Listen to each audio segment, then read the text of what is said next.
Hello everyone from Valletta in Malta. Very windy here. It is February after all. 3 hour 45 minute flight from Dublin. Came in yesterday. I was too tired to record something yesterday, so I just ended up getting a little bit of food and going to bed.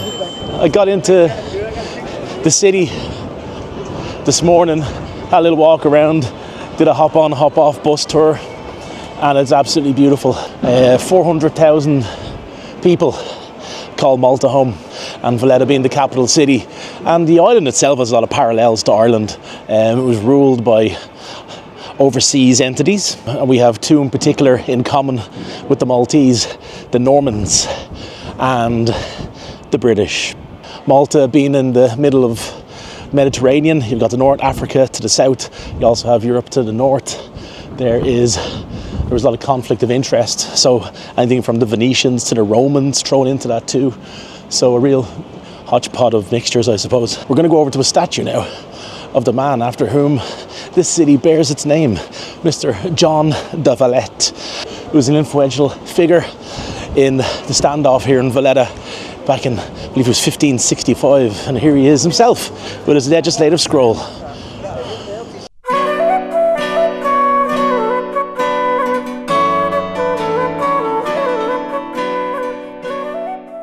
And the thing about that particular gentleman was that he was a part of the Order of St. John.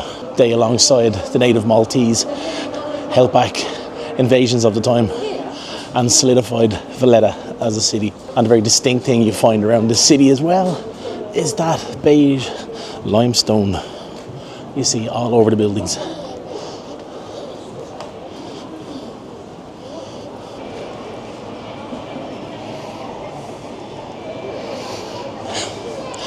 I don't partake in the devil's lettuce myself, but I believe there's some sort of legislation where a certain amount of it is legal here in Malta. So if you're a fan of all that good stuff, there you go.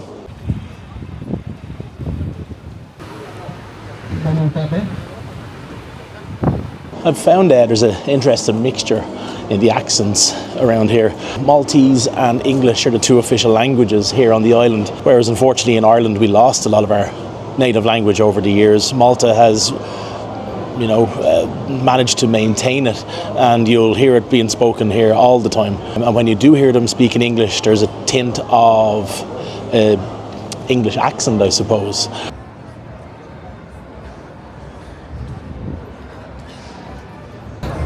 So apparently that guy, Enrico Mizzi, very, very controversial figure, went on to be Maltese Prime Minister, but he was very controversial, I suppose, divided people because of his very pro-Italian stance, especially in the days around World War II, late 1930s and 1940s. So quite a divisive character. Now, what we can see in front of us is St. John's Co-Cathedral. And the reason why it's called a co-cathedral, by the way, was because the cathedral seat of Malta is in the city of Medina, and after the failure of the Ottoman invasion in 1565 that I was mentioning a minute ago, it was decided to build a cathedral in Valletta as a tribute to the men who led the glorious siege of Valletta in 1565 against the Ottomans, and that's why it's called St. John's Co-Cathedral. Two cathedral seats. Pretty cool. And what makes this cathedral very unique as well is it has the only signature by Caravaggio on one of his paintings. That's the beheading of John the Baptist, and inside behind me is a lot of Baroque style architecture, so hopefully I can get in and have a little look around. It's in the middle of carnival season here in Valletta, and I can just hear circus music behind me. If you're not a fan of circus music, if clowns frighten you, maybe Valletta in February is not the place for you.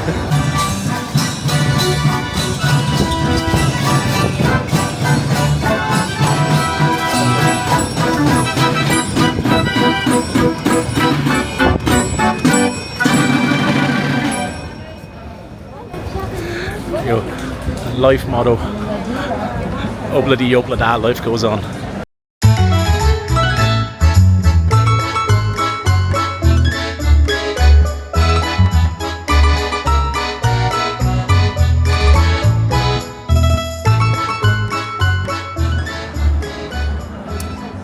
like any tourist district in the world, always watch for passing traffic, especially if you're taking Instagram selfies.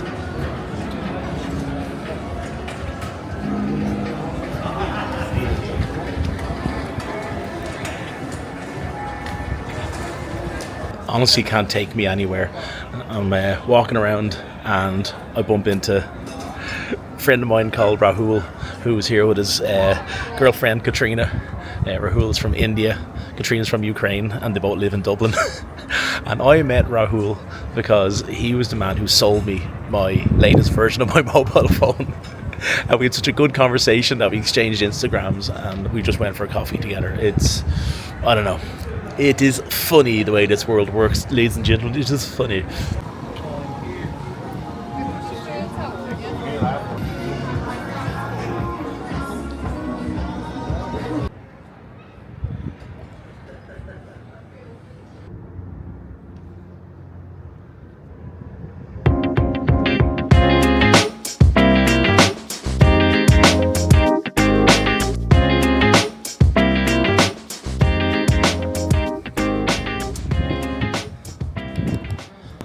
On the way to a very Maltese tradition.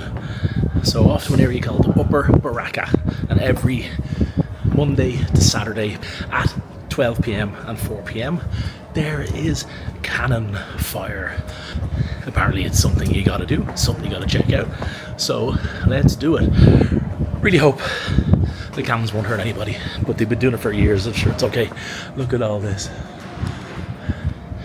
Absolutely beautiful. Well,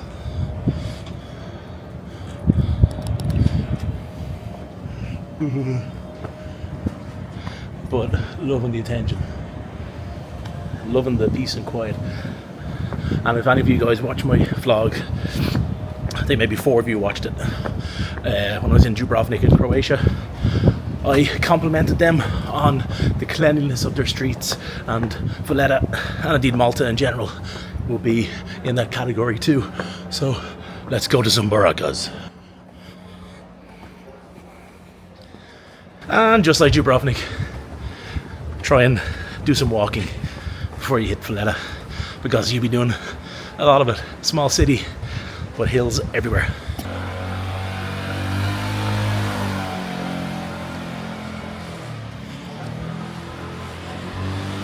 So the admission, if you want to see the cannon fire at the saluting battery, is €3. Hold on to your ticket. They're crazy into receipts and tickets here in Malta.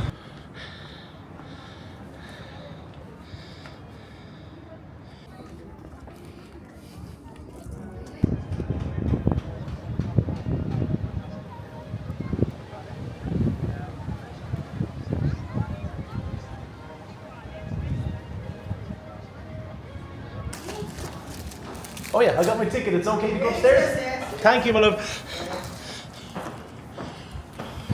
It was a bit confusing because there was seating downstairs and then an upper gallery too. So you have a choice of 2. So if you think you have to sit downstairs, you don't have to. You got the option.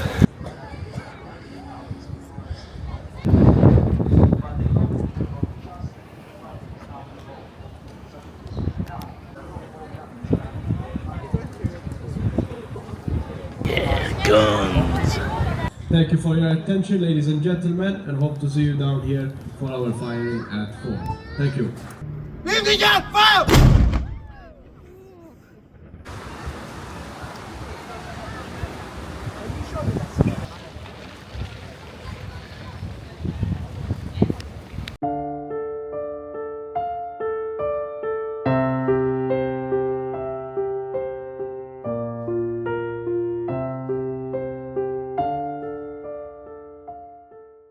If you're coming to Malta, basically you have to have a pastisi. It's their snack, the official one, and for one of these and a bottle of their local drink called Kimi, it's €2.50, which is insane because it was just off the main street, which is unheard of in most cities. Usually if it's somewhere off the high street, it's €20.50, not $2.50. Let's give it a try.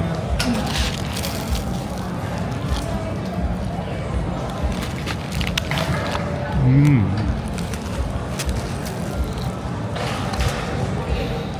think this particular one has cheese mixed with the pastry. You might get one with peas, you might get one, and there's even like a pig's pudding version I've heard of, which is kind of crazy. But this one here has cheese, it's locally sourced Maltese cheese, really, really good.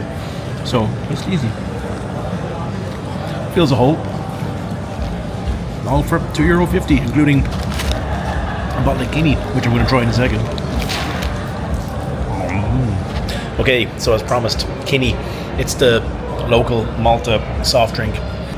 In Brazil, they have their soft drink is their national soft drink is basically Guaraná, which comes from a fruit plant.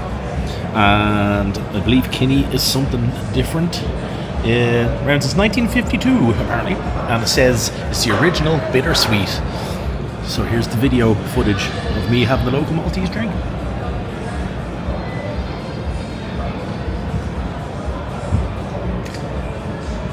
Oh my god, that's good. Very sugary, very bitter.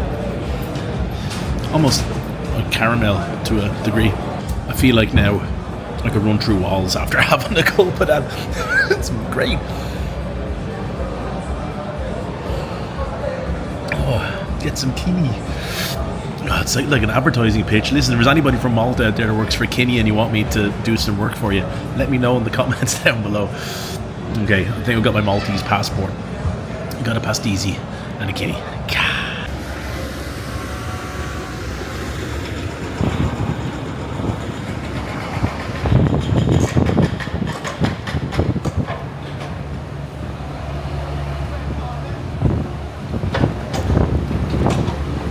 Smallest capital city in Europe also, but Malta has one of the highest densities of population of any country in the world. I think it's number 7, but the ones that are above it is something like San Marino and the Vatican. So I'm not saying they don't count, but we're talking about a fully functioning, living, breathing country. Malta's near the top of the list. Not a lot of room to hide here, that's for sure. I think one of the differences between Ireland and Malta, even though we have British rule in our history, something you don't see in Ireland anymore is a statue of Queen Victoria.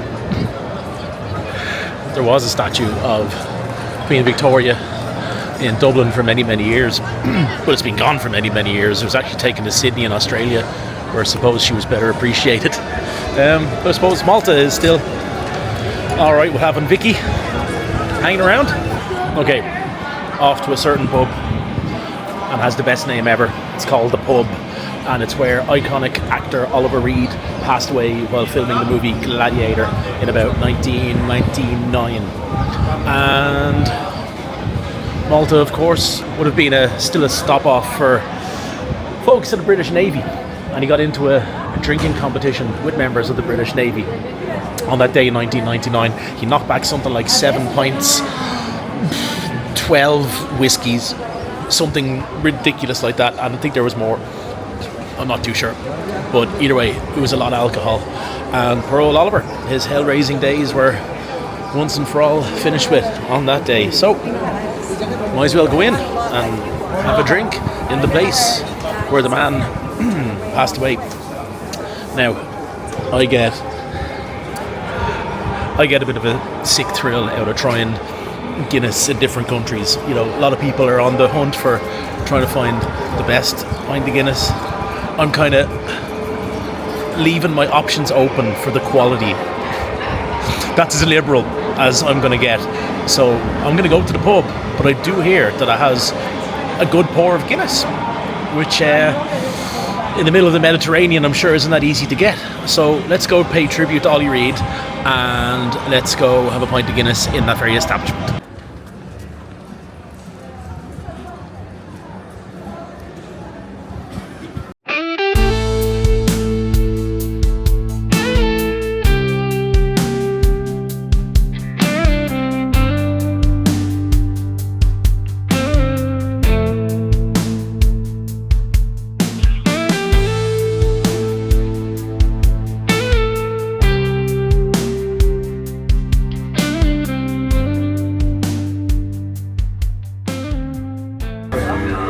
So much doctor. We'll have 260. I'll catch you up. Can I also have a double vodka Red Bull, please? Right. Catch you up. Mate, I'll take you bring that